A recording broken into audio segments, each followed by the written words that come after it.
Hello students, कैसे हैं आप सब। मैं सौरभ खत्री स्वागत करता हूं आप सबका मेरे यूट्यूब चैनल खत्रीज गुरुकुल पर। और आज हम लोग यहां पर केमिस्ट्री का लेक्चर कर रहे हैं।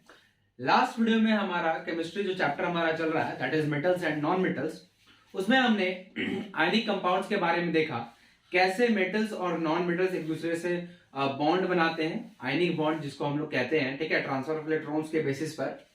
और फिर हमने उन आयनिक कंपाउंड की कुछ प्रॉपर्टीज को देखा था। हमने चार प्रॉपर्टीज जैसे कि इलेक्ट्रिकल कंडक्टिविटी हमने देखा था, सोल्युबिलिटी देखा था हमने, फिजिकल स्टेट देखा था हमने, ठीक है, ये सारी चीजें हमने वहां पर देखी थी। ठीक है, आज हमारा इस वीडियो में जो चैप्टर है, आज हमारा जो इस वीडियो में टॉपिक है, जो इस चैप्टर का लास्ट टॉपिक है, that is occurrence of metal, occurrence of metals. अब जो है हम लोगों को इतना मेटल्स के प्रॉपर्टीज के बारे में हमने पढ़ा, मेटल्स क्या है, फिजिकल प्रॉपर्टीज, केमिकल प्रॉपर्टीज, ये सब हमने पढ़ लिया। ठीक है, अब जो हमारा नया टॉपिक है कि अब ये मेटल्स हमको मिलते कहां से हैं।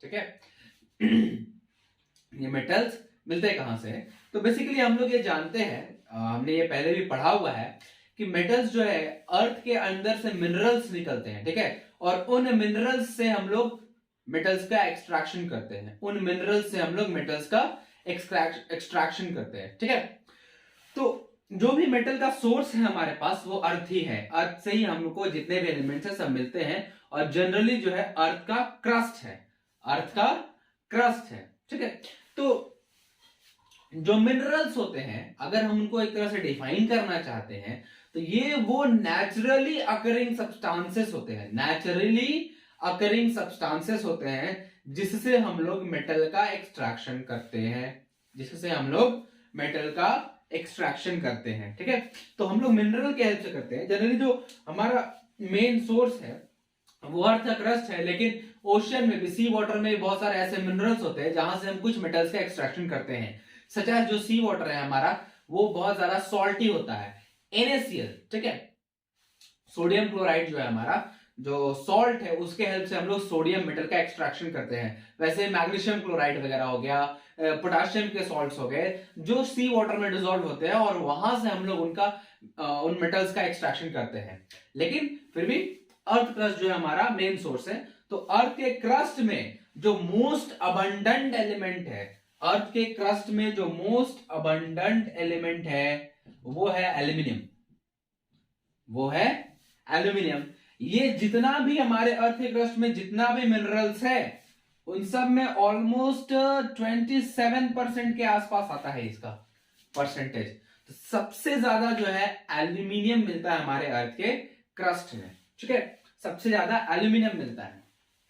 देखिए, तो हमने ये समझा कि अभी कि मिनरल्स के हेल्प से हम लोग मेटल्स का एक्सट्रैक्शन करते हैं।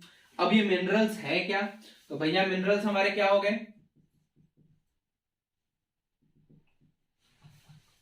क्या हो गए मिनरल्स। तो these are the naturally occurring substances. ठीक है, तो द एलिमेंट्स और कंपाउंड्स या सब्सटेंसेस सिंपली लिख सकते हैं, द एलिमेंट्स और compounds which are which naturally occurs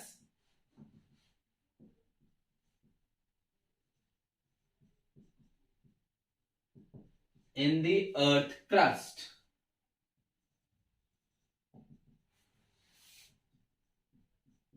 ठीक है, अर्थ के क्रस्ट में नेचुरली हम लोग को मिलते हैं। तो ये जो हमारे मिनरल्स है वो एलिमेंट्स या कंपाउंड्स जो कि अर्थ के क्रस्ट में नेचुरल वे में हमको मिलता है, दैट इज मिनरल। और कुछ ऐसे मिनरल्स होते हैं जिनमें किसी एक पर्टिकुलर मेटल का परसेंटेज बहुत ज्यादा होता है और उस मिनरल से हमारे लिए मेटल का एक्सट्रैक्शन प्रॉफिटेबल होता है। तो वैसे मिनरल को हम लोग बोलते हैं ओर। ठीक है, वैसे मिनरल को बोलते हैं हम लोग ओर। तो the minerals which have high percentage of a particular metal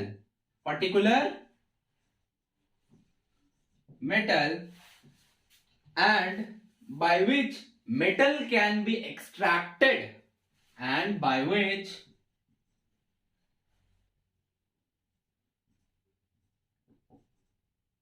metals can be extracted profitably are known as ores.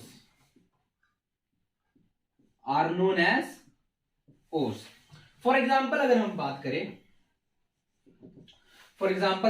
करें तो जैसे कुछ मेटल्स के हम लोग ओर्स का नाम लेते हैं, जैसे कि यहां पर जो आयरन का ओर है वो हेमेटाइट जो होता है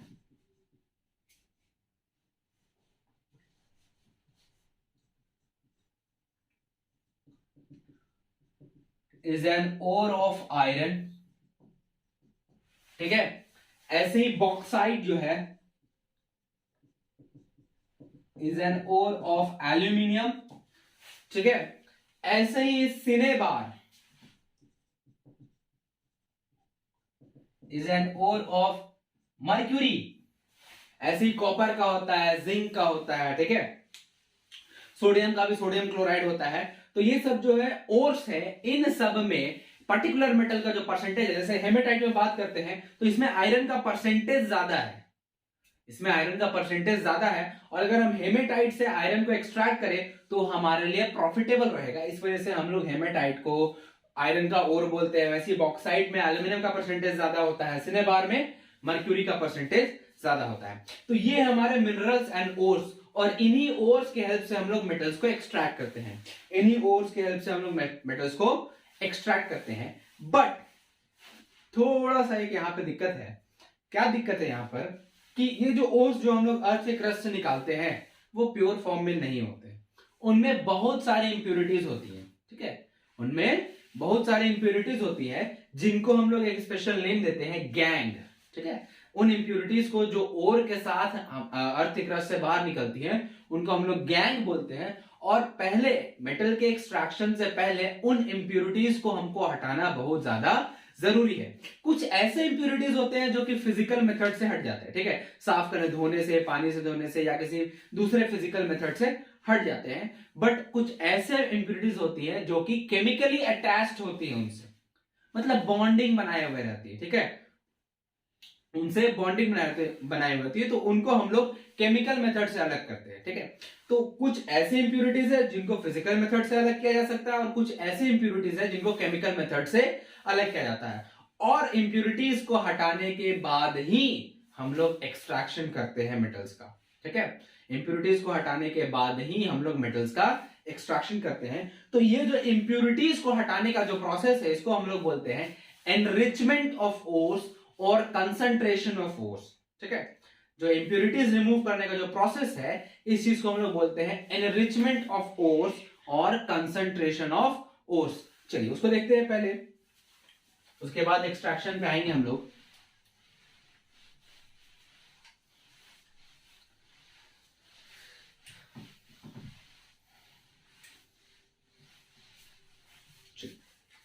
enrichment of ores,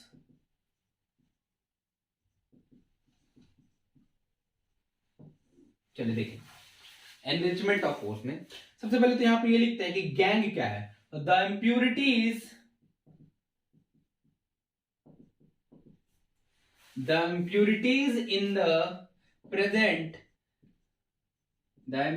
present in the ores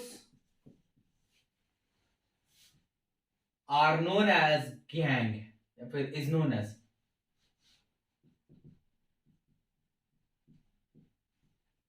gang, ठीक है, गैंग। और इसी इंप्योरिटीज के रिमूवल के प्रोसेस को and the process of removing gang from the ores is known as enrichment of ores, enrichment of ores इनको हम लोग बोलते हैं, ठीक है। ये जो इंप्योरिटीज रिमूव करने का प्रोसेस है इसको एनरिचमेंट ऑफ ओर बोला जाता है। चलिए अब आगे बढ़ते हैं हम लोग।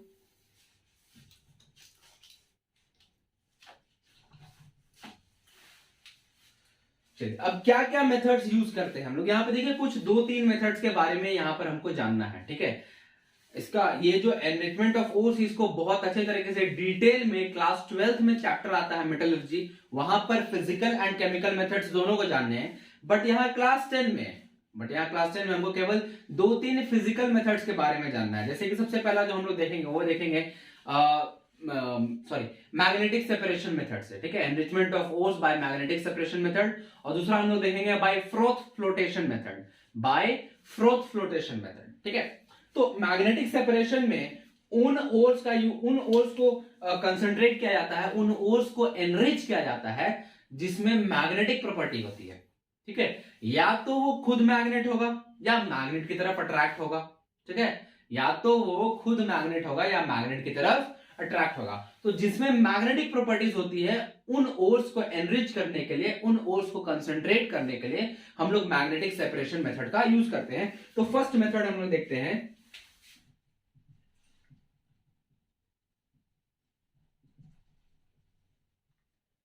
मैग्नेटिक सेपरेशन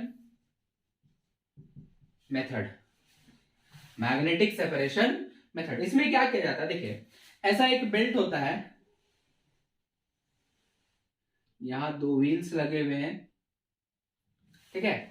ऐसा एक बेल्ट होता है जो कि मैग्नेटिक होता है, और यहां पर हम लोग फनल से क्रश्ड ओर्स, ठीक है, क्रश्ड ओर को कंसंट्रेट करने से पहले उसको क्रश कर लिया जाता है, छोटे छोटे पीस में उसका पाउडर बना लिया जाता है, एक तरह से समझे तो क्रश करके उसका पाउडर बना लिया जाता है ताकि आसानी से हम उसको एनरिच कर पाए, कंसंट्रेट कर पाए। तो क्रश्ड ओर्स को यहां से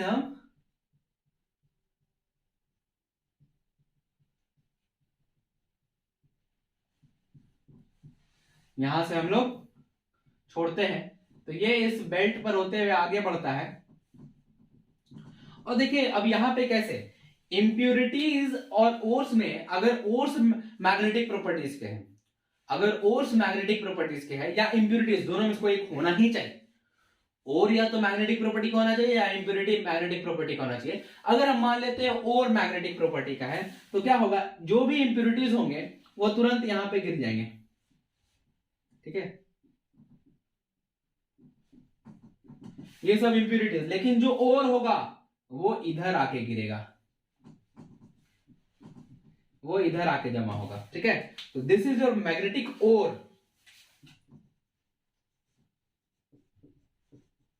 and this is your impurity, and this is magnetic ore. तो अब और उल्टा भी हो सकता है, अगर इंप्यूरिटी मैग्नेटिक प्रॉपर्टी का होगा तो इधर और गिरेगा, इधर इंप्यूरिटी गिर जाएगा। कोई एक को मैग्नेटिक प्रॉपर्टी होना चाहिए, तभी हम मैग्नेटिक सेपरेशन मेथड का यूज कर पाएंगे, जिसमें क्या होता है कि या तो और या इंप्यूरिटी, जो भी मैग्नेटिक प्रॉपर्टी का होता है वो थोड़ा दूर जाकर गिरता है, जबकि जो मैग्नेटिक प्रॉपर्टी का नहीं है वो तुरंत इधर आके गिर जाता है, वो इधर ही आके गिरता है, ठीक है। तो this is magnetic separation method, और ये मेथड जो है स्पेशली उन्हीं ओर्स के लिए यूज किया जाता है, उन्हीं ओर्स को एनरिच करने के लिए यूज किया जाता है जिसमें या तो और या इंप्यूरिटी, फिर से रिपीट कर रहे हैं, या तो और या इंप्यूरिटी, दोनों में से कोई एक, दोनों नहीं होना चाहिए, दोनों में से कोई एक मैग्नेटिक प्रॉपर्टीज वाला होना चाहिए, ठीक है। तो this is your first method. Now second method पे बात करते हैं, जो कि हमारा है फ्रोथ फ्लोटेशन मेथड।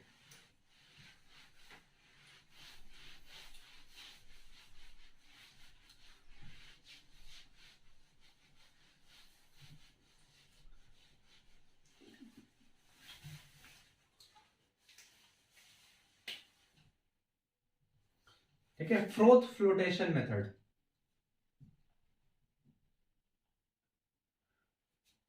फ्लोटेशन,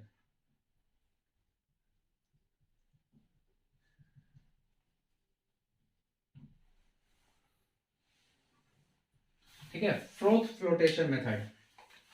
देखिए इसमें क्या होता है, ये मेथड जो है जनरली लाइट ओर्स, मतलब हल्के ओर्स को एनरिच करने के लिए यूज किया जाता है। और जो हमारे पास टाइप्स ऑफ ओर्स होते हैं, देखिए वैसे तो हमारे पास बहुत सारे टाइप्स के ओर्स होते हैं, sulphate ores, sulphide ores, carbonate ores, ठीक है। तो ये सारे बहुत सारे नाइट्रेट ओर्स, नाइट्राइट ओर्स, बहुत सारे टाइप के ओर्स हमारे पास होते हैं। उन सब में जो सल्फाइड ओर होता है वो काफी हल्का होता है, ठीक है, काफी हल्का होता है। तो सल्फाइड ओर को एनरिच करने के लिए फ्लोटेशन मेथड का यूज किया जाता है, क्योंकि वो हल्का होता है, ठीक है। This is specially for sulphide ores, ठीक है। इसमें होता क्या है, ध्यान से समझिए। एक कंटेनर लेते हैं, उसमें पानी भर देते हैं,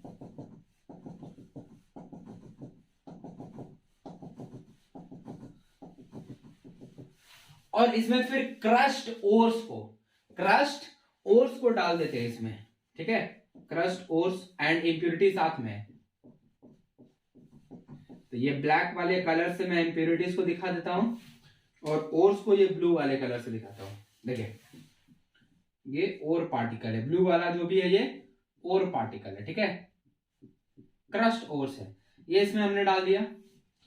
अब क्या करते हैं, इसमें एक ऐसे ऑयल का यूज किया जाता है जिसको अगर हम ये पानी को हिलाएं तो उस ऑयल की वजह से फिर फ्रोथ प्रोड्यूस हो, फ्रोथ दैट इज झाग, ठीक है। जो डिटर्जेंट या सोप जब हम लोग यूज करते हैं तो झाग जो प्रोड्यूस होता है ना, तो वैसा यहाँ पे फ्रोथ, झाग प्रोड्यूस होना चाहिए, ठीक है।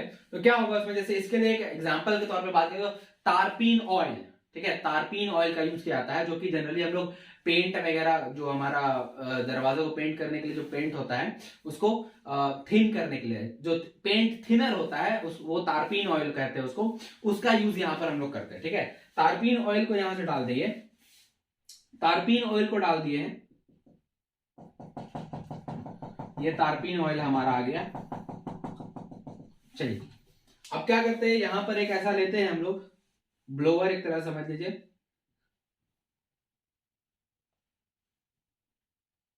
ठीक है, ऐसा होता है, और इसको रोटेट कराते हैं हम लोग। इसको ऐसे जब गोल गोल ऐसे घुमाया जाता है तो क्या होता है, पानी के पार्टिकल्स मूव करने लगते हैं, पानी के पार्टिकल्स साथ ही ये जो इंप्योरिटीज और जो और के पार्टिकल्स है वो भी मूव करने लगते हैं, और इस तारपीन ऑयल की वजह से उसमें झाग प्रोड्यूस होता है, ठीक है। क्या प्रोड्यूस होता है, फ्रोथ प्रोड्यूस होता है। तो फ्रोथ जो है ऐसे प्रोड्यूस होता है,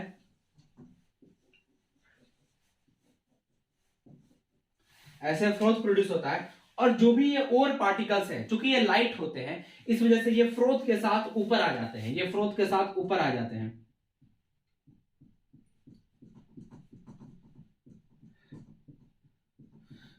ये झाग के साथ ऊपर आ जाते हैं, और जो भी ये इंप्यूरिटीज जो हैं, ये जो गैंग पार्टिकल्स हैं, वो चूंकि भारी होते हैं, इस वजह से वो अंदर ही रह जाते हैं, वो अंदर ही रह जाते हैं, और इस तरह से फिर इस झाग को अलग कर लिया जाता है, और इसको जो वेपराइज करके, जो ये फ्रोथ होता है उसको वेपराइज कर दिया जाता है, सूखने के लिए छोड़ दिया जाता है, जिससे क्या होता है कि इंप्योरिटीज इसी कंटेनर में रह जाते हैं, और जो और पार्टिकल्स है वो अलग हो जाते हैं, जो और पार्टिकल्स है वो अलग हो जाते हैं। तो ये दो मेथड हम लोग को अभी जानना है, दैट इज मैग्नेटिक सेपरेशन, और दूसरा जो है एक फ्रोथ फ्लोटेशन मेथड, ठीक है। ये दो मेथड हम लोग को जानना है कंसंट्रेशन ऑफ फोर्स का। तो ये हो गया हमारा एनरिचमेंट ऑफ फोर्स।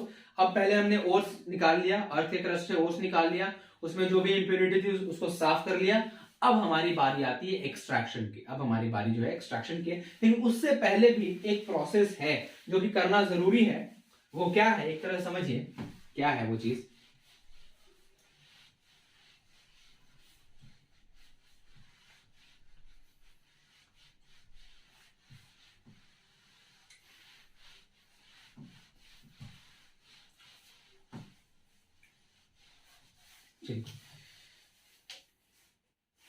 उसको हम लोग बोलते हैं कन्वर्जन ऑफ सल्फाइड ओर्स और carbonate ores into oxide ores, ठीक है।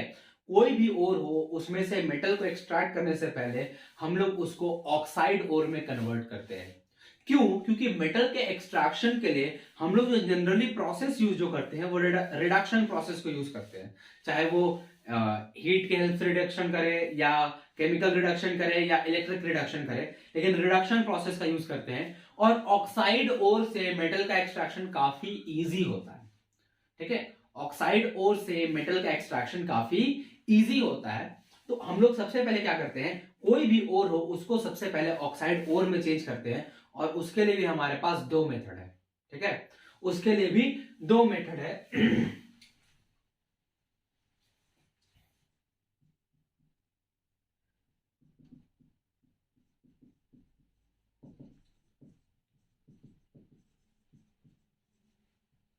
ठीक है, ऑक्साइड ओर में कन्वर्जन, इसके लिए भी दो मेथड है हमारे पास, एक है रोस्टिंग और दूसरा होता है कैल्सिनेशन। ठीक है, रोस्टिंग एंड कैल्सिनेशन, दोनों में बहुत ज्यादा फर्क नहीं है, दोनों में थोड़ा सा ही फर्क है। रोस्टिंग और कैल्सिनेशन दोनों में हम लोग ओर्स को हीट करते हैं, उसको ऑक्साइड में चेंज करने के लिए ओर्स को हीट करते हैं। बस फर्क ये है कि रोस्टिंग में हम लोग ओर को एयर के प्रेजेंस में हीट करते हैं, और जबकि कैल्सिनेशन में ओर को एयर के एब्सेंस में या फिर very limited supply of air में गर्म करते हैं। ठीक है, रोस्टिंग में हम लोग एयर के प्रेजेंस में इसको हीट करते हैं। तो in this process ore is heated in the presence of air to convert into oxide ore। ठीक है, ये जो रोस्टिंग मेथड है इसको स्पेशली हम लोग सल्फाइड ओर्स के लिए यूज करते हैं। This method is especially used for sulfide ores। This method is especially used for sulfide ores। ठीक है, तो ये मेथड में हम लोग जो ओर है उसको एयर के प्रेजेंस में हीट करते हैं ऑक्साइड ओर में चेंज करने के लिए। ये मेथड स्पेशली जो है सल्फाइड ओर्स के लिए यूज किया जाता है। और जो कैल्कुलेशन प्रोसेस है, in this process ore is heated in the absence or limited supply of air। ठीक है, या तो एयर के एब्सेंस में और बहुत ही लिमिटेड सप्लाई ऑफ एयर में हम इसको हीट करते हैं to convert into oxide ores, to convert into oxide ores. ठीक है, एंड ये जो कैल्सिनेशन मेथड है इसको हम लोग स्पेशली यूज करते हैं कार्बोनेट ओर्स के लिए। ठीक है, this method is especially used for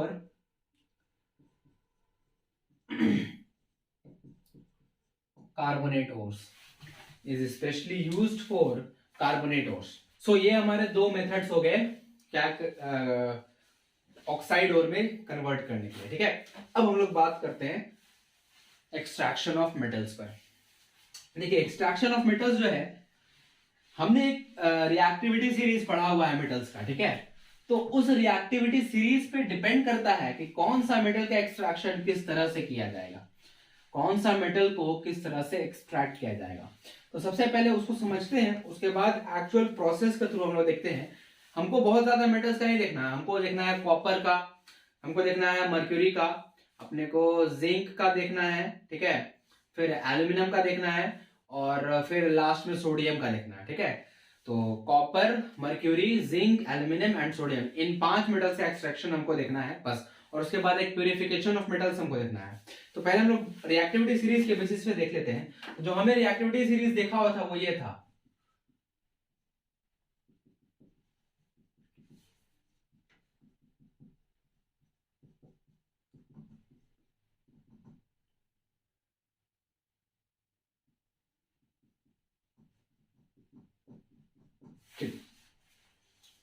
तो इस रिएक्टिविटी सीरीज को कुछ कैटेगरीज में डिवाइड किया हुआ है कुछ इस तरह से कि ये जो कुछ ऐसे मेटल्स हैं जो रिएक्टिविटी सीरीज में टॉप पर आते हैं, ये कुछ ऐसे मेटल्स हैं जो रिएक्टिविटी सीरीज में बीच में आते हैं। ठीक है, और ये जो कुछ ऐसे मेटल्स हैं जो रिएक्टिविटी सीरीज में नीचे आते हैं।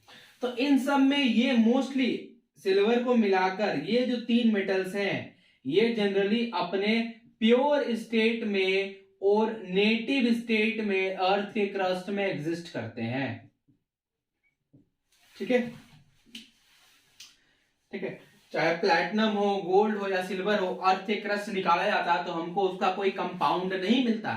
जैसे इन sodium, potassium, iron, zinc, aluminium, इन सब का कंपाउंड मिलता है और वहां से हम लोग मेटल को एक्सट्रैक्ट करते हैं। But silver, gold and platinum के केस में हमको कंपाउंड नहीं मिलता, बल्कि गोल्ड प्योर फॉर्म में मिलता है, प्लैटिनम प्योर फॉर्म में मिलता है। हाँ, उसके साथ जो गंदगी है, वो जो गैंग है, उसको तो हम लोग को हटाना है ही, लेकिन हमको ये कंपाउंड के फॉर्म में नहीं, बल्कि प्योर स्टेट में, अपने नेटिव स्टेट में हमको मिलता है। तो इन सब का एक्सट्रैक्शन नहीं बोलेंगे, ठीक है, इन सब का एक्सट्रैक्शन नहीं बोलेंगे। तो हमको जो यहां पे देखना है, वो देखना है इन दोनों का, जो मेटल जो रिएक्टिविटी सीरीज में नीचे आ रहे हैं, इनका जो हम लोग एक्सट्रैक्शन करेंगे वो होगा हीट रिडक्शन मेथड से। किस मेथड से? Heat reduction method. उसके बाद हमको इन दोनों का देखना है, जो बीच में आ रहा है ये होगा केमिकल रिडक्शन मेथड से। और फिर हमको इसका देखना है जो कि टॉप में आ रहा है, और ये होगा इलेक्ट्रिक रिडक्शन मेथड से, ठीक है, या सिंपली उसको इलेक्ट्रोलाइसिस मेथड कह सकते हैं, ठीक है, इलेक्ट्रोलाइसिस मेथड कह सकते हैं इसको। तो ये हमको पढ़ना है, ठीक है। तो ध्यान रखना है कि जो मेटल के रिएक्टिविटी सीरीज में जो टॉप पर आते हैं उनको इलेक्ट्रोलाइसिस के हेल्प से हम लोग एक्सट्रैक्ट करेंगे, जो बीच में आ रहा है उसको केमिकल रिडक्शन, और जो नीचे आ रहा है उसको हीट रिडक्शन के हेल्प से हम लोग एक्सट्रैक्ट करेंगे। इनमें से कुछ ऐसे मेटल्स भी है, जैसे सिल्वर, गोल्ड एंड प्लैटिनम, जो कि अपने प्योर स्टेट में अर्थ के क्रस्ट में एग्जिस्ट करते हैं, उनको सिर्फ निकालना हमको होता है, वो ओर के फॉर्म में नहीं रहते हैं, ठीक है। चलिए शुरुआत करते हैं हम लोग जो इन दोनों से, that is extracting metals coming low in the reactivity series, फिर जो बीच में आते हैं और जो टॉप में आते हैं।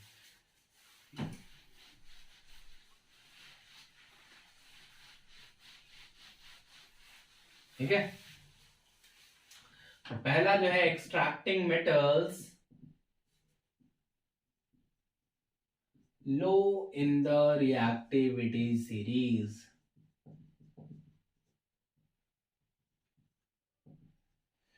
दो मेटल्स का हमको देखना है, तो सबसे पहला इसमें पहला जो हमको देखना है वो मर्क्यूरी का देखना है। केमिकल सिंबल होता है Hg, और इसका जो ओर हम लोग यूज करेंगे that ore will be cinnabar, जो कि एक सल्फाइड ओर होता है HgS, जो कि एक सल्फाइड ओर होता है HgS। तो अगेन वही बात, एक्सट्रैक्शन से पहले एनरिचमेंट हो जाएगा, एनरिचमेंट के बाद इसको पहले हम ऑक्साइड में चेंज करेंगे। तो ऑक्साइड में चेंज करने के सबसे पहले क्या करेंगे,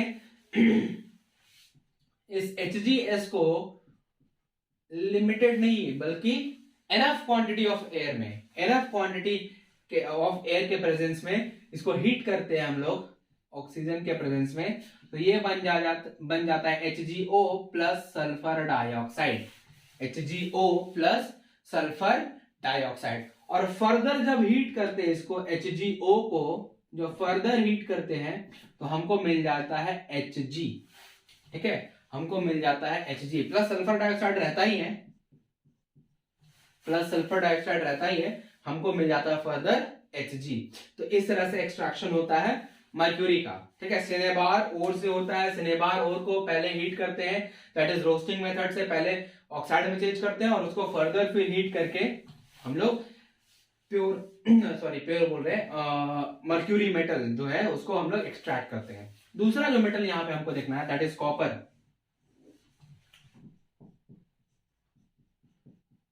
केमिकल सिंबल Cu,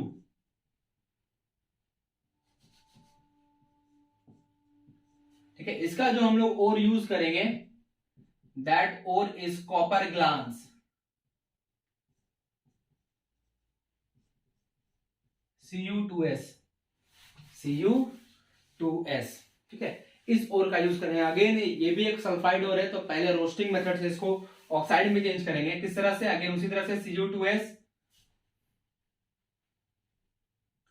इसको ऑक्सीजन के प्रेजेंस में हीट करेंगे, तो ये copper oxide plus sulphur dioxide में चेंज हो जाएगा यहां से।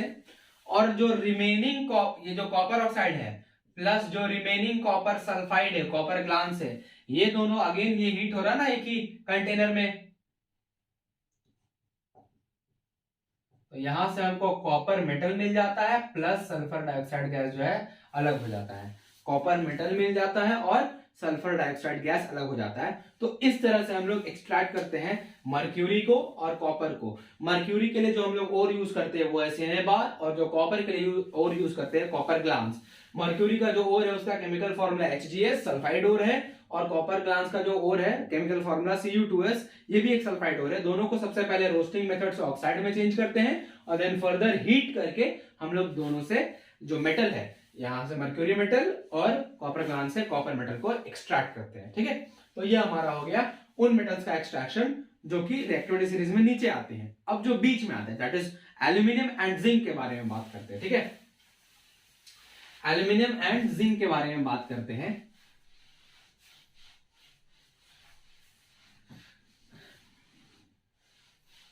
तो एक्सट्रैक्टिंग मेटल्स लो नहीं middle in the activity series और रिएक्टिविटी सीरीज।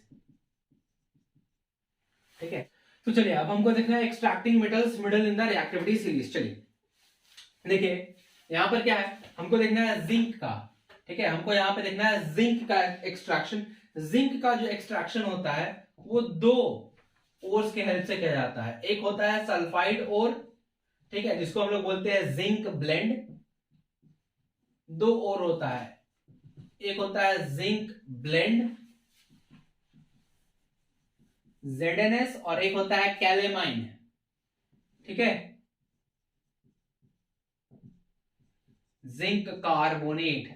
ठीक है, एक होता है सल्फाइड और जिंक ब्लेंड ZnS, और एक होता है कैलेमाइन जिंक कार्बोनेट। इन दोनों के हेल्प से किया जाता है। चूंकि ये एक सल्फाइड हो रहा है तो सबसे पहले इसको रोस्टिंग मेथड से हम लोग क्या करते हैं, ZnS को पहले ऑक्सीजन के प्रेजेंस में हीट करते हैं, जिससे हमको ZnO मिलता है। ठीक है, क्या मिलता है, ZnO।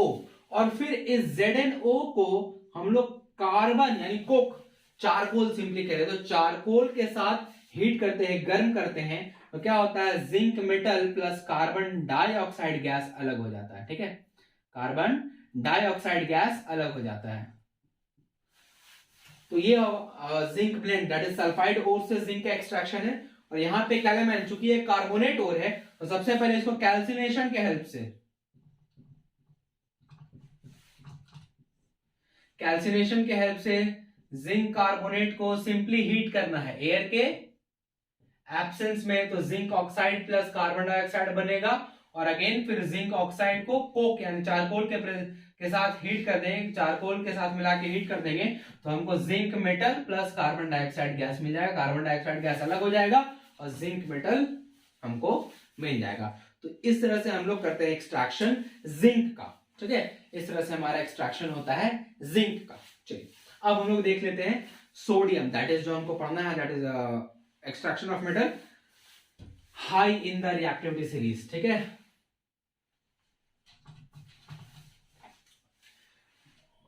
High in the reactivity series जो कि हमको देखना है सोडियम का। ठीक है, उसके बाद एक दो इंपॉर्टेंट रिएक्शंस के बारे में हम लोग बात करेंगे।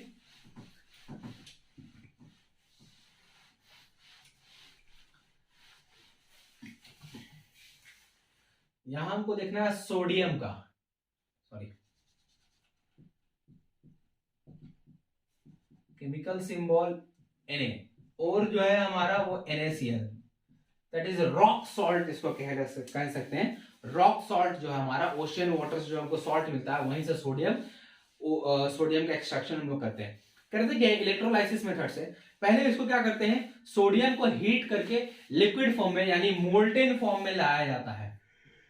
NaCl को पहले हीट करके, क्योंकि इलेक्ट्रोलाइसिस के लिए हमको इलेक्ट्रिसिटी पास कराना होगा, और हमको इलेक्ट्रिसिटी, ये बात हमको पता है कि NaCl एक आयनिक कंपाउंड है, तो ये दो ही केस में इलेक्ट्रिसिटी को कंडक्ट करेगा, पहला या तो मोल्टेन स्टेट में, दूसरा या तो सॉल्यूशन फेज में। ठीक है, जब एक्वा सॉल्यूशन के स्टेट में। लेकिन एक्वा सॉल्यूशन के स्टेट में हमको पता है कि जैसे ही इसको वाटर में डिसॉल्व करेंगे, ये सोडियम आयन और क्लोरीन आयन में डिसोशिएट हो जाएगा, तो वहां से हमको सोडियम का एक्सट्रैक्शन नहीं हो पाएगा। तो हम इसको क्या करते हैं, मोल्टेन स्टेट में चेंज करते हैं। पहले इसको हीट करते हैं, NaCl यहाँ पे सॉलिड स्टेट में है, यहाँ ये NaCl मोल्टेन यानी लिक्विड स्टेट में आएगा, और जब ये लिक्विड स्टेट में आ जाएगा तब इससे हम लोग इलेक्ट्रिसिटी पास करते हैं, और फिर ये Na+ और Cl- में टूट जाता है, Na+ और Cl- में टूट जाता है। और जो कैथोड एंड होता है, जो पॉजिटिव एंड है, एंड वो जो नेगेटिव एंड होता है,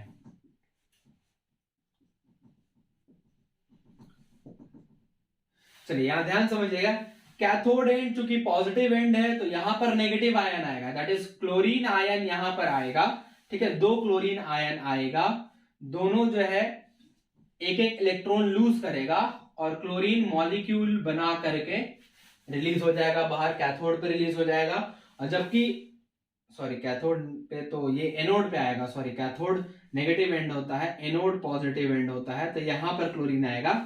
और कैथोड चूंकि नेगेटिव एंड है तो यहां पे सोडियम आएगा, तो यहां पे सोडियम प्लस आयन आएगा। और जो इलेक्ट्रॉन क्लोरीन छोड़ के गया था उसमें से एक इलेक्ट्रॉन को एब्जॉर्ब करेगा और सोडियम एटम में चेंज हो जाएगा, सोडियम एटम में चेंज हो जाएगा।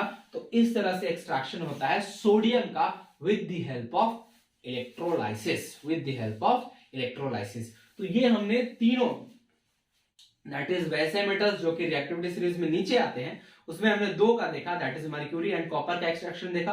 रोस्टिंग मेथड से पहले ऑक्साइड में चेंज किया हमने, और हीट रिडक्शन के हेल्प से हमने वहां पर मेटल्स को एक्सट्रैक्ट किया। दूसरा हमने देखा जिंक का, जो कि रिएक्टिविटी सीरीज में बीच में आता है, उसको हमने पहले उसका 2 ओर से, दैट इज जिंक ब्लेंड, जो कि एक सल्फाइड ओर है ZnS, और दूसरा कैलेमाइन जो कि कार्बोनेट ओर है जिंक कार्बोनेट ZnCO3। उन दोनों की हेल्प से हमने जिंक का एक्सट्रैक्शन देखा। ZnS सल्फाइड हो रहे हैं तो उसको रोस्टिंग मेथड से पहले ऑक्साइड में चेंज किए, फिर उसको केमिकल रिएक्शन यानी चारकोल के साथ हीट किए, तो जो ऑक्सीजन था उसमें वो कार्बन के साथ रिएक्ट करे, कार्बन डाइऑक्साइड गैस बन गया और जिंक हमको मिल गया। ठीक है, और दूसरी तरफ जो कार्बोनेट और था उसको पहले कैल्सिनेशन की हेल्प से ऑक्साइड में चेंज किए और फिर उसको सेम प्रोसेस चारकोल के साथ हीट किए तो हमको जिंक मेटल मिल गया। और फाइनली हमने जो रिएक्टिविटी सीरीज में ऊपर आता है, दैट इज सोडियम मेटल का एक्सट्रैक्शन किया with the help of electrolysis, जो कि इस तरह से है। ठीक है, तो अब हम लोग आगे बढ़ते हैं। जो अब हम लोग जो है चैप्टर के एंडिंग की तरफ पहुंच गए। एक दो इंपॉर्टेंट रिएक्शन देखना है, दैट इज अब यहाँ पे हमको थर्मिट रिएक्शन देखना है। थर्मिट रिएक्शन देख लेंगे, उसके बाद हम लोग कोरोजन पे आएंगे। कोरोजन को हमने चैप्टर 1 में भी पढ़ा हुआ है, बट यहां पर भी पढ़ना है कोरोजन को, तो उस पर देखेंगे और प्रिवेंशन फ्रॉम कोरोजन को देख करके चैप्टर को एंड करेंगे। ठीक है, तो चलिए आगे बढ़ते हैं हम लोग, वो जो हमारा थर्मिट रिएक्शन है उस पर बढ़ते हैं। चलिए, तो हमने यहाँ पे अभी जो एक्सट्रैक्शन देखा, हमने जो तीनों मेथड से एक्सट्रैक्शन देखा हमने, उसमें जो दूसरा वाला था, ठीक है, जो हमने extraction of metals middle in the activity series जो हमने देखा, उसमें हमने क्या किया, Coke that is charcoal, carbon के हेल्प से ये क्या बोलते हैं रिडक्शन कराया हमने, और उसके बाद मेटल्स का एक्सट्रैक्शन हुआ। बट कभी कभी इसमें हम लोग कार्बन के हेल्प से रिडक्शन की बजाय डिस्प्लेसमेंट रिएक्शन का भी यूज करते हैं। कैसे, कुछ ऐसे भी सब्सटेंसेस होते हैं, कुछ ऐसे मेटल्स का एक्सट्रैक्शन होता है, जैसे कि मैंगनीज, ये मैंगनीज ऑक्साइड, इसमें एल्यूमिनियम के साथ हम इसका जब रिएक्शन करा देते हैं, ठीक है, एल्यूमिनियम के साथ जब हम इसका रिएक्शन करा देते हैं तो मैंगनीज हमको लिक्विड फॉर्म में मिल जाता है, और ये एल्यूमिनियम ऑक्साइड और प्लस बहुत ज्यादा क्वांटिटी में हीट मिलता है, बहुत ज्यादा क्वांटिटी में हीट मिलता है। तो यहां पे देखिए क्या हो रहा है, ये जो मैंगनीज मेटल का एक्सट्रैक्शन है वो डिस्प्लेसमेंट मेथड के हेल्प से हो रहा है। ये मैंगनीज ऑक्साइड का पहले एल्यूमिनियम क्या किया, मैंगनीज को डिस्प्लेस किया, एल्यूमिनियम ऑक्साइड बनाया और मैंगनीज अलग हो गया, मैंगनीज अलग हो गया। और इसी प्रोसेस का यूज करते हैं एक और रिएक्शन में, जो कि हमारा इस तरह से है, आयरन ऑक्साइड Fe2O3 प्लस इसको भी एल्यूमिनियम पाउडर के साथ मिला करके हीट किया जाता है। थोड़ा सा हीट करते हैं और डिस्प्लेसमेंट है, दोनों में थोड़ा सा हीट करना पड़ता है हमको, इनिशियली थोड़ा सा हीट देना पड़ता है, तो उससे क्या होता है, डिस्प्लेसमेंट रिएक्शन स्टार्ट होता है, आयरन फिर लिक्विड फॉर्म में हमको मिलता है एल्यूमिनियम ऑक्साइड, और फिर बहुत ज्यादा क्वांटिटी में हीट रिलीज होता है। ठीक है, ये इतना ज्यादा क्वांटिटी में हीट रिलीज होता है कि जो भी मेटल्स यहाँ पे एक्सट्रैक्ट हो रहे हैं वो लिक्विड फॉर्म में एक्सट्रैक्ट होते हैं। और स्पेशली इस रिएक्शन को हम लोग बोलते हैं थर्मिट रिएक्शन, इस रिएक्शन को हम लोग बोलते हैं थर्मिट रिएक्शन। और इसी चीज का यूज करते हैं हम लोग रेलवे ट्रैक्स के बीच जो क्रैक्स होते हैं, अगर रेलवे ट्रैक से उसके बीच अगर ये टूट गया है या क्रैक आया है तो इसको ज्वाइंट करने के लिए इसी थर्मिट रिएक्शन का यूज किया जाता है। आयरन ऑक्साइड जो जिस ये हेमेटाइट ओर है, ठीक है, दिस इज हेमेटाइट ओर। इसको एल्यूमिनियम पाउडर के साथ मिक्स करके हम हीट करते हैं, ये डिस्प्लेसमेंट रिएक्शन होता है और ये मोल्टेन आयरन जो है इसमें भर दिया जाता है, ठीक है। और धीरे धीरे ये आयरन जो है, जो लिक्विड आयरन है, वो सूख करके या ड्राई अप होकर के सॉलिड फॉर्म में आ जाता है और जो रेलवे ट्रैक है वो पूरी तरह से कनेक्ट हो जाता है, जुड़ जाता है। या जो बड़ी बड़ी मशीनरीज होते हैं उसके जो पार्ट्स होते हैं, जो ब्रोकन या क्रैक्ड पार्ट्स होते हैं, उसको भी हम लोग थर्मिट रिएक्शन के हेल्प से जोड़ते हैं, ठीक है। तो ये दो स्पेशल टाइप के रिएक्शन है। ये डिस्प्लेसमेंट मेथड से जो है मेटल्स का एक्सट्रैक्शन है, डिस्प्लेसमेंट मेथड से मेटल्स का एक्सट्रैक्शन है। अब जो हमको आगे पढ़ना है वो है प्यूरिफिकेशन ऑफ मेटल्स। जो एक्सट्रैक्ट किए हैं मेटल, जो ये आयरन हमको मिला है, जो ये मैंगनीज हमको मिला है, वो अभी भी 100% प्योर नहीं है, वो अभी भी 100% प्योर नहीं है। तो उसको अब हमको प्यूरिफाई करना है। तो ये प्यूरिफिकेशन होता कहां है? तो मेटल रिफाइनरीज में होती है, ठीक है, मेटल रिफाइनरीज में होती है। यहां पर भी केमिकल प्रोसेसेस का यूज करके मेटल्स को प्यूरिफाई किया जाता है, 99.99% तक प्योर किया जाता है। 100% की तो गारंटी नहीं है, लेकिन 99.99% तक प्योर किया जाता है और उसके बाद फिर उसको यूज किया जाता है, ठीक है। तो अब हमको बात करना है प्यूरिफिकेशन ऑफ मेटल्स पर। तो अब जो हमारा टॉपिक है वो है रिफाइनिंग ऑफ मेटल्स का, ठीक है। हमने एक्सट्रैक्शन कर लिया, हमने एक्सट्रैक्शन के सारे प्रोसेसेस को देख लिया कि किस तरह से हम पहले अर्थ के क्रस्ट से ओर को निकालते हैं, फिर उसको एनरिच करते हैं, दैट इज उसको साफ करते हैं, जो गैंग जो इंप्योरिटीज उसमें रहती है उसको साफ करते हैं। फिर वहां से हम उसको पहले ऑक्साइड में चेंज करते हैं, ठीक है, रोस्टिंग या कैल्सिनेशन के हेल्प से ऑक्साइड में चेंज करते हैं और उसके बाद फिर वहां से मेटल का एक्सट्रैक्शन करते हैं। लेकिन जो मेटल एक्सट्रैक्ट हुआ है वो भी 100% प्योर नहीं होता है, ठीक है, वो भी 100% प्योर नहीं होता है। इसलिए उसको फिर से रिफाइन करते हैं हम लोग, प्योर बनाते हैं, ठीक है। और ये जो रिफाइनिंग ऑफ मेटल का काम करते हैं ये भी इलेक्ट्रोलाइसिस के हेल्प से ही किया जाता है, ठीक है। तो अगला जो टॉपिक है हमारा, this is refining of metals, ठीक है। ये भी होगा इलेक्ट्रोलाइसिस के हेल्प से ही होगा, ठीक है। देखिए यहां पे हम लोग एग्जांपल लेने वाले हैं, कॉपर का रिफाइनिंग यहां पे देखेंगे, ठीक है, कॉपर का रिफाइनिंग देखेंगे with the help of electrolysis. क्या करते हैं इसमें ध्यान से समझिएगा। एक कंटेनर लेते हैं बड़ा सा, इसमें देखिए जिस भी मेटल को हमको रिफाइन करना है उसी के सॉल्ट का सॉल्यूशन लेते हैं। जैसे अभी हम लोग कॉपर को रिफाइन करने वाले हैं तो यहां पर कॉपर का ही कोई सॉल्ट सॉल्यूशन लिया जाएगा और वो जो सॉल्ट सॉल्यूशन हमारा है वो है कॉपर सल्फेट, CuSO4 सॉल्यूशन, ठीक है, aqua solution, aqua solution of CuSO4, ठीक है। ये इस कंटेनर में ले लेंगे, ठीक है। अब क्या करेंगे, हमको पता है इलेक्ट्रोलाइसिस, इलेक्ट्रिसिटी पास करने के लिए हमको चाहिए इलेक्ट्रोड्स, तो हम इलेक्ट्रोड्स डाल लेंगे इसके अंदर। एक इलेक्ट्रोड को थिन रखेंगे और एक इलेक्ट्रोड को थिक रखेंगे, ठीक है। एक इलेक्ट्रोड को थिन रखेंगे और एक इलेक्ट्रोड को थिक रखेंगे। अब थिन कौन वाला रहेगा और थिक कौन वाला रहेगा ये चीज हम लोग देखेंगे। चलिए ये हो गया, ये ऐसे यहां से हमने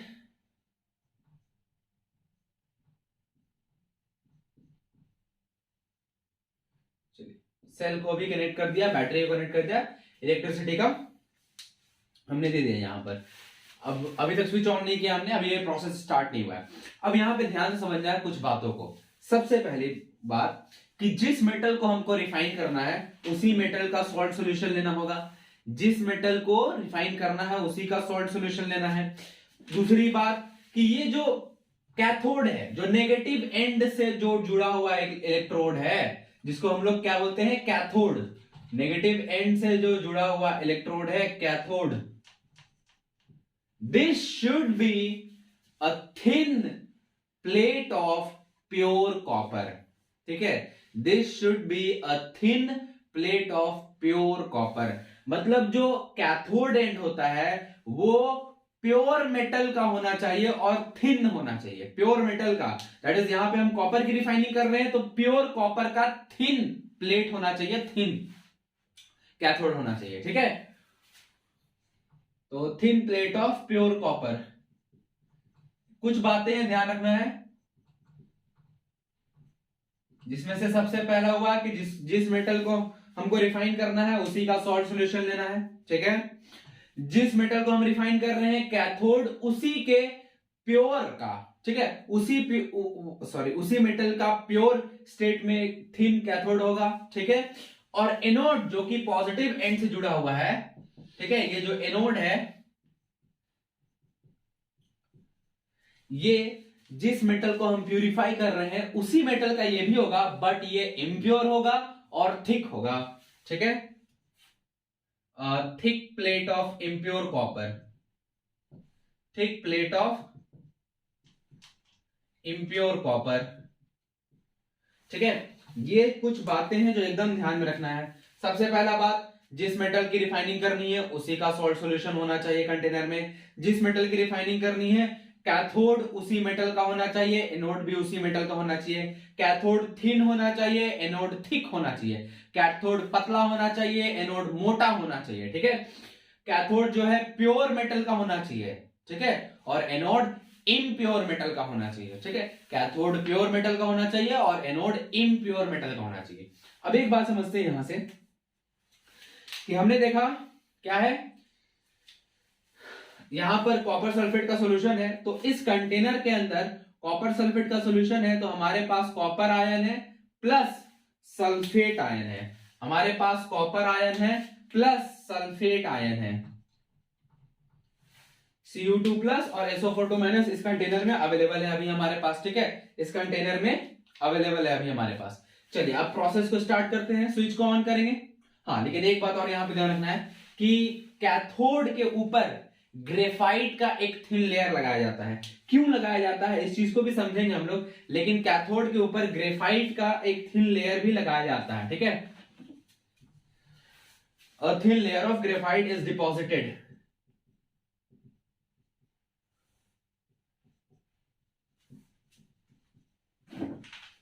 ठीक है। ग्रेफाइट का एक थिन लेयर भी लगाया जाता है कैथोड के ऊपर। चलिए अब हम लोग स्विच को ऑन करते हैं, प्रोसेस स्टार्ट होगा। इलेक्ट्रिसिटी इस तरफ से फ्लो होना शुरू हो गया है। चलिए इलेक्ट्रिसिटी एनोड से अंदर आएगा सॉल्यूशन में और फिर कैथोड से चला जाएगा। अब सॉल्यूशन में क्या क्या चेंजेस हमको देखने को मिलेंगे वो देखते हैं। देखिए यहां पर सॉल्यूशन में अभी हमारे पास दो तरह के आयन है, एक है कॉपर आयन और एक है sulphate ion. Copper ion positive है और सल्फेट आयन नेगेटिव है। तो चूंकि कॉपर आयन पॉजिटिव है इस वजह से ये कैथोड की तरफ अट्रैक्ट होगा, और सल्फेट आयन चूंकि नेगेटिव है इस वजह से ये एनोड की तरफ अट्रैक्ट होगा, ठीक है। कॉपर आयन पॉजिटिव है, कैथोड की तरफ अट्रैक्ट होगा, सल्फेट आयन नेगेटिव है, एनोड की तरफ अट्रैक्ट होगा। अब देखिए क्या होता है, एट कैथोड, कैथोड पर क्या होगा, जो कॉपर आयन सॉल्यूशन से जो कैथोड के पास आया है वो कैथोड चूंकि नेगेटिवली चार्ज प्लेट है, नेगेटिवली चार्ज इलेक्ट्रोड है, तो वहां से वो 2 इलेक्ट्रॉन लेगा और कॉपर एटम में चेंज हो जाएगा। यहां से ये 2 इलेक्ट्रॉन लेगा और कॉपर एटम में चेंज हो जाएगा और इसी के ऊपर जमा हो जाएगा, इस तरह से इसी के ऊपर चिपक जाएगा, ठीक है। ऐसे बहुत सारे कॉपर आयंस जो है यहां से इलेक्ट्रॉन लेते जाएंगे और इसके ऊपर ऐसे डिपॉजिट होते जाएंगे, इसके ऊपर ऐसे डिपॉजिट होते जाएगा कॉपर, ठीक है, ऐसे डिपॉजिट होता चला जाएगा, ठीक है। बट अब हमको ये यहां पे ध्यान ये भी रखना है कि सॉल्यूशन में तो कॉपर आयन की डिफिशियंसी हो जाएगी, फिर अगर सारा सॉल्यूशन से कॉपर आयन कैथोड पे चला जाएगा तो सॉल्यूशन में कॉपर आयन की डिफिशियंसी हो जाएगी, और साथ ही साथ क्योंकि ये कैथोड से इलेक्ट्रॉन्स भी ले रहा है तो फिर ये होल प्रोसेस न्यूट्रल नहीं रह जाएगा, होल प्रोसेस इलेक्ट्रिकली न्यूट्रल नहीं रह जाएगा, क्योंकि चार्ज भी यहां से फिर डिक्रीज होगा। तो उसकी भरपाई करने के लिए एनोड पर काम आएगा। एनोड काम आएगा हमारा, क्या होगा? एनोड क्या है? थिक कॉपर का इम्प्योर प्लेट है, ठीक है, इम्प्योर कॉपर का थिक प्लेट है एनोड। अब यहां पर क्या होगा उसको ध्यान समझिए। एट एनोड, चूंकि सॉल्यूशन से कॉपर आयन कॉपर एटम में चेंज होकर के कैथोड पे चिपक गया है, इस वजह से एनोड पर जो कॉपर एटम है, एनोड में जो कॉपर एटम है वो क्या होता है? 2 इलेक्ट्रॉन लूज करता है और कॉपर आयन बनकर सॉल्यूशन में चला जाता है, ठीक है। एक कॉपर आयन अगर सॉल्यूशन से कैथोड पे गया है तो यहां से एक कॉपर एटम एनोड से सॉल्यूशन में जाएगा, ये एक कॉपर आयन जो यहां से गया है उसको भी पूरा कर देगा, और जो ये एक कॉपर आयन 2 इलेक्ट्रॉन लिया था कैथोड पर से उसकी भरपाई भी ये कर देगा, ठीक है। तो अगर 100 कॉपर आयंस गए हैं सॉल्यूशन से कैथोड पर, तो 100 कॉपर एटम्स जो है एनोड से सॉल्यूशन में आएगा और सारा इलेक्ट्रॉन की भरपाई भी कर देगा। इस तरह से जो सॉल्यूशन में इनिशियली जो कॉपर आयन का कंसंट्रेशन था फाइनली भी वही रहेगा, क्योंकि जो कॉपर आयन का कंसंट्रेशन डिक्रीज नहीं हो रहा है बल्कि एनोड उसकी भरपाई करते जा रहा है। यहां से सॉल्यूशन से कॉपर आयन जा रहा है कैथोड पर, एनोड से कॉपर एटम जो है आयन में चेंज होकर के सॉल्यूशन में आ जा रहा है, तो एनोड जो है उसकी भरपाई करते जा रहा है। जैसे जैसे इसमें से एनोड में से कॉपर एटम सॉल्यूशन में जाते जाएगा, कॉपर एटम आयन में चेंज होकर के सॉल्यूशन में मिलते जाएगा, वैसे वैसे ये धीरे धीरे धीरे धीरे वैनिश होने लगेगा, धीरे धीरे वैनिश होने लगेगा, ठीक है। और अल्टीमेटली ये वैनिश हो जाएगा और ये जो हमारा जो ये कैथोड था वो धीरे धीरे थिक होते जाएगा और थिक होते जाएगा, ऐसे और थिक होते जाएगा, ठीक है, क्योंकि इस पे कॉपर डिपॉजिट हो रहा है, इस पे कॉपर डिपॉजिट हो रहा है और थिक होते जाएगा। और इस पे जो हमने ग्रेफाइट का लेयर लगाया था वो इसीलिए लगाया था क्योंकि ग्रेफाइट काफी स्लिपरी सब्सटेंस होता है, तो वो इजीली जो एक्स्ट्रा कॉपर एनोड के ऊपर डिपॉजिट हुआ है इजीली उसको हम एनोड से हटा सके, इसीलिए ग्रेफाइट का लेयर उस पर लगाया जाता है कैथोड पर, ठीक है। इजीली जो कॉपर यहां से डिपॉजिट हुआ है, जो सॉल्यूशन से कॉपर आयंस कॉपर एटम में चेंज होकर के कैथोड पर आए हैं, उसको इजीली वहां से हटा सके, इसलिए ग्रेफाइट का लेयर लगाया जाता है। फिर जैसे ही ये एनोड वैनिश होता है दूसरा एनोड लगाया जाता है, दूसरा एनोड लगा दिया जाता है और फिर सेम प्रोसेस को रिपीट किया जाता है, सेम प्रोसेस रिपीट होता है। यहां पर एक और बात है, एनोड चूंकि हमको पता है कि इम्प्योर कॉपर मेटल का है, इसका है इम्प्योर कॉपर मेटल का है, तो एनोड की जो इसमें जो इम्प्योरिटी है वो कहां जाएगी? तो जो भी एनोड में इंप्योरिटी होती है वो एनोड के नीचे ही यहां पर डिपॉजिट हो जाता है, एनोड के नीचे ही यहां पे जमा हो जाता है, ठीक है। जो भी इंप्योरिटी है वो एनोड के ही नीचे, क्योंकि एनोड से इंप्योरिटी आ रहा है इसलिए एनोड के नीचे ही यहां पे जमा हो जाता है, और इसको हम लोग बोलते हैं एनोड पंख, एनोड पंख, ठीक है, इसको हम लोग बोलते हैं एनोड पंख। तो ये जो है refining of metal with the help of electrolysis है, यही प्रोसेस है टोटल। इसमें जो कुछ इंपॉर्टेंट ध्यान रखने वाली बातें क्या है? सबसे पहला कि जिस मेटल को हमको रिफाइन करना है, जिस मेटल को प्योर करना है, सॉल्ट सॉल्यूशन उसी मेटल का होना चाहिए। दूसरा कि जिस मेटल को हमको रिफाइन करना है, जिसको प्योर करना है, कैथोड उसी मेटल का होना चाहिए, एनोड भी उसी मेटल का होना चाहिए। कैथोड थिन होना चाहिए, एनोड थिक होना चाहिए, और साथ ही साथ कैथोड प्योर मेटल का होना चाहिए और एनोड इम्प्योर मेटल का होना चाहिए, ठीक है। उल्टा नहीं करना है हमको, इसको उल्टा नहीं करना है, दिक्कत हो जाएगा, ये प्रोसेस इस तरह से फिर वर्क नहीं करेगा। तो इस बात का हमको ध्यान रखना है कि हमको ये जो इलेक्ट्रोड्स की पोजीशन है उसको चेंज नहीं करना है, मतलब प्योर वाला थिन प्लेट जो है कैथोड एंड पर ही होना चाहिए, नेगेटिव एंड पर ही होना चाहिए, और इम्प्योर वाला थिक प्लेट जो है वो एनोड एंड पर ही होना चाहिए, ठीक है। अदरवाइज ये रिफाइनिंग नहीं होगा बल्कि उल्टा काम हो जाएगा, और इम्प्योरिटी मतलब जो प्योर कॉपर है वो इम्प्योर कॉपर पे डिपॉजिट हो जाएगा, फिर अगर हम इनके पोजीशंस को रिवर्स कर देते हैं तो, ठीक है। तो ये है रिफाइनिंग का पूरा process with the help of electrolysis. अब जो हमारा अगला टॉपिक है that is corrosion and prevention from corrosion. तो चलिए अब कोरोजन पे थोड़ा सा बात करते हैं। देखिए बेसिकली हमने कोरोजन को पहले भी पढ़ा है, चैप्टर 1 में हमने लास्ट में पढ़ा था, लास्ट में कोरोजन टॉपिक वहां पर भी था और यहां पर भी पढ़ना है। लेकिन यहां पर सिंपली हमको बेसिकली रस्टिंग के बारे में पढ़ना है, ठीक है, रस्टिंग के बारे में पढ़ना है। तो देखिए अगर हम बात करते हैं रस्टिंग की, देखिए रस्टिंग होता क्या है,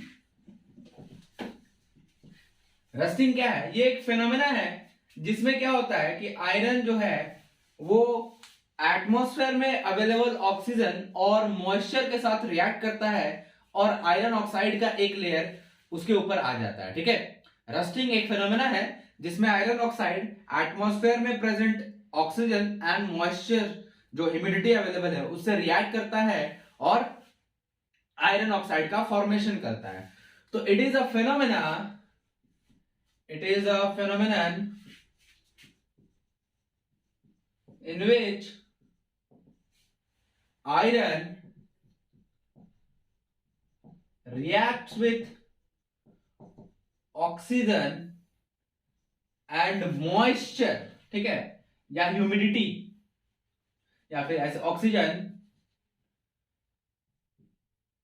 present in atmosphere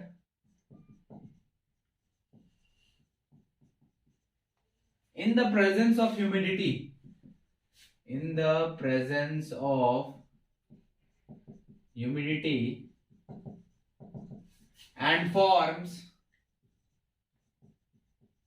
iron oxide, iron oxide का फॉर्मेशन करता है। तो इसी चीज को हम लोग बोलते हैं रस्टिंग, इसी प्रोसेस को हम लोग बोलते हैं रस्टिंग, ठीक है। और जो रस्ट का फॉर्मूला होता है Fe2O3, यही होता है हमारा रस्ट का फॉर्मूला, Fe2O3 यही होता है रस्ट का फॉर्मूला। यहां पर एक और चीज थोड़ा सा और अगर क्लियर तौर पे बात करते हैं तो Fe2O3.XH2O, ठीक है, इसमें वाटर ऑफ क्रिस्टलाइजेशन भी होता है, तो ये .XH2O ये होता है एक्चुअल में रस्ट का फॉर्मूला, ठीक है। रस्टिंग के लिए जो नेसेसरी कंडीशंस है उसके लिए एक जो हमने देखा कि रस्टिंग के लिए नेसेसरी कंडीशंस क्या है, पहला अवेलेबिलिटी ऑफ एयर, दूसरा अवेलेबिलिटी ऑफ ह्यूमिडिटी और वाटर, ठीक है। सिंपली बात करें तो availability of air and availability of water, ये दो बहुत ही ज्यादा नेसेसरी जरूरी कंडीशंस है रस्टिंग के लिए, ठीक है। इसके लिए एक एक्सपेरिमेंट भी दिया हुआ है कि अगर इनमें से कोई एक चीज भी गायब हुआ, अगर इनमें से कोई एक चीज भी एब्सेंट है तो रस्टिंग नहीं होगी। इसके लिए एक एक्सपेरिमेंट भी दिया हुआ है एनसीईआरटी बुक में। एक्सपेरिमेंट क्या है, कुछ इस तरह से एक्सपेरिमेंट है कि एनसीईआरटी बुक में तीन जो एक्सपेरिमेंट जो दिया हुआ है, 3 टेस्ट ट्यूब्स लिए गए हैं, ठीक है, 3 टेस्ट ट्यूब्स लिए गए हैं,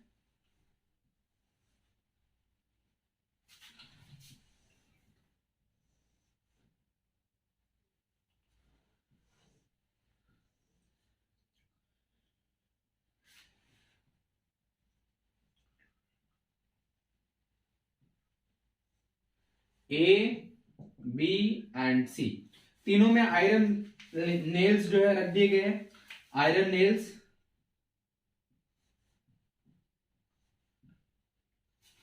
ये रहे तीनों में आयरन नेल्स, ठीक है, ये सब आयरन नेल्स है। पहले वाले टेस्ट ट्यूब में क्या किया गया, पानी भर दिया गया है,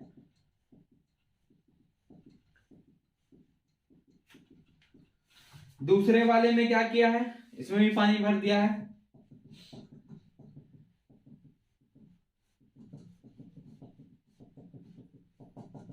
चलिए। और दूसरे वाले टेस्ट ट्यूब में एक और काम किया है कि इसके ऊपर ऑयल भी, थोड़ा सा ऑयल भी डाल दिया है, ठीक है, ये थोड़ा सा ऑयल भी डाल दिया है। इसका क्या डालने का क्या पर्पस है वो देखेंगे अभी। और तीसरे वाले में पानी नहीं डाला है, यहां पर एक कंपाउंड को डाला गया है जो कि है एनहाइड्रस कैल्शियम क्लोराइड, ठीक है, anhydrous calcium chloride, this is anhydrous calcium chloride, ये है। तीसरे वाले में ये चीज डाला गया। तीनों में क्या होगा ध्यान देखिए। टेस्ट ट्यूब ए में बात करते हैं, वाटर है, ठीक है, पहला कंडीशन, पहला जो नेसेसरी कंडीशन है वो फुलफिल हो रहा है कि अवेलेबिलिटी ऑफ वाटर रहना चाहिए। दूसरा एयर भी है, क्योंकि यहां से जो एटमॉस्फेयर में जो ऑक्सीजन है वो वाटर में एब्जॉर्ब होगा, तो यहां पर एयर की अवेलेबिलिटी भी है, तो यहां पे दोनों चीज है, इसलिए यहां पे रस्टिंग हो जाएगी। ठीक है, यहां पे ये रस्टिंग हो जाएगी, आयरन नेल्स जो है रस्टेड हो जाएंगे।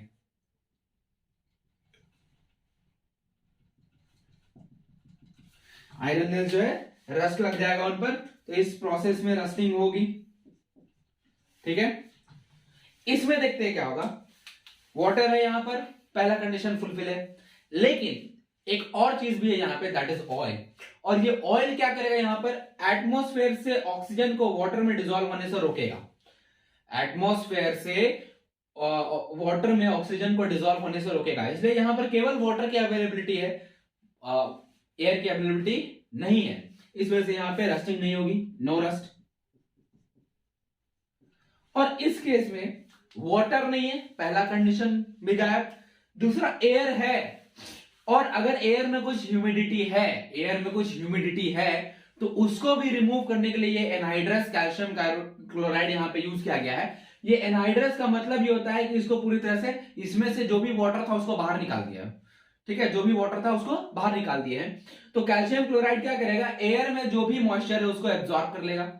ठीक है, तो यहां पे जो एयर होगा वो एकदम ड्राई एयर होगा, जो एयर होगा वो ड्राई एयर होगा।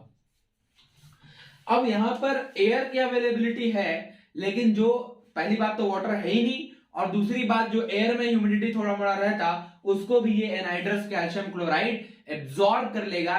इस वजह से इसमें भी रस्टिंग नहीं होगी, नो रस्ट, इसमें भी रस्टिंग नहीं होगी। ठीक है, तो इस एक्सपेरिमेंट से यही हम समझ रहे हैं, कंक्लूजन जो है यही है कि रस्टिंग के लिए दोनों चीज, that is air and water, दोनों चीज बहुत ही ज्यादा जरूरी है। अगर इनमें से कोई एक फैक्टर भी एब्सेंट है तो रस्टिंग जो है नहीं होगी। ठीक है, तो अब जो लास्ट टॉपिक है हमारा वो है prevention of corrosion. Prevention of corrosion, ठीक है, this is our last topic of this chapter. ठीक है, जो सबसे मोस्ट कॉमन और मोस्ट जनरल जो वे है जो हम लोग यूज करते हैं मेथड को, वो है बाय अप्लाइंग पेंट। ठीक है, by applying paint on the surface of metal.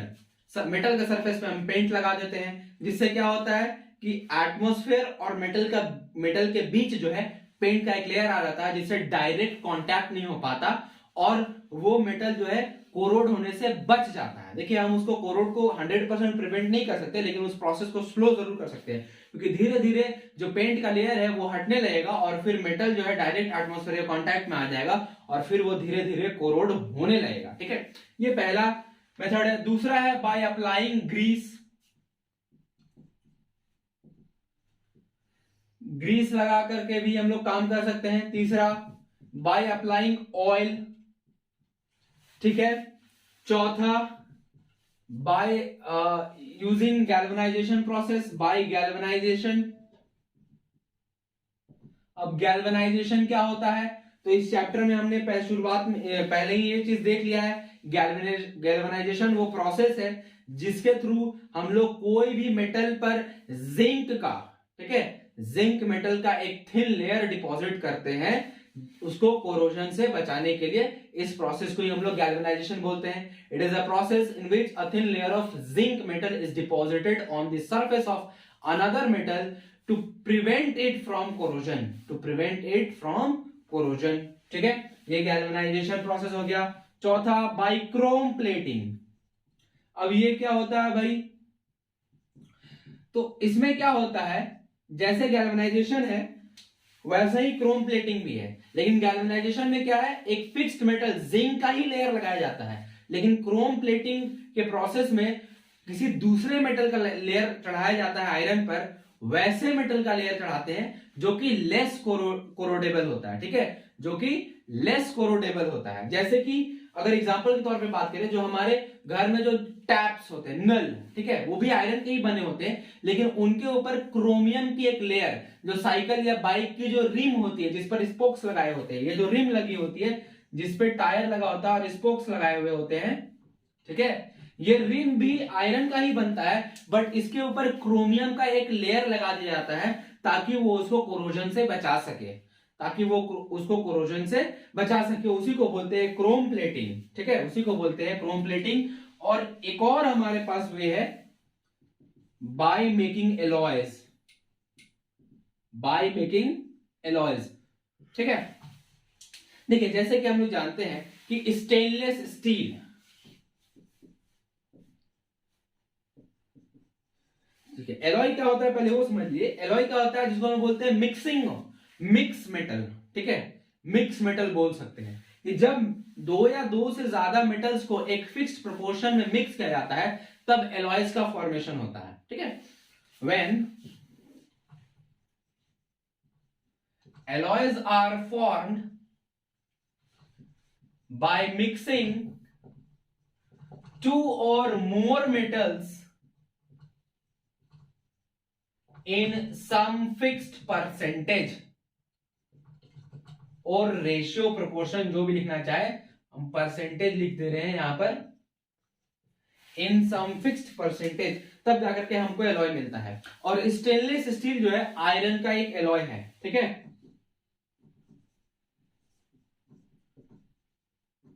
और इसमें जंग नहीं लगता है, स्टेनलेस स्टील की रस्टिंग नहीं होती है, जबकि इसमें 96% आयरन ही है।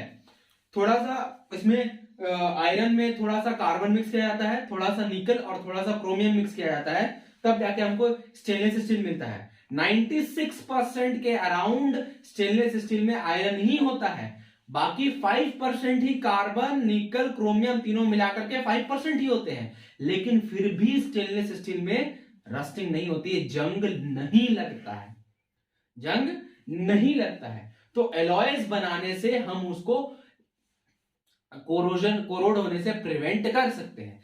अब एलॉयज के बारे में बात आई है तो एलॉयज के कुछ एग्जांपल हम लोग देख ले, जैसे कि ब्रास,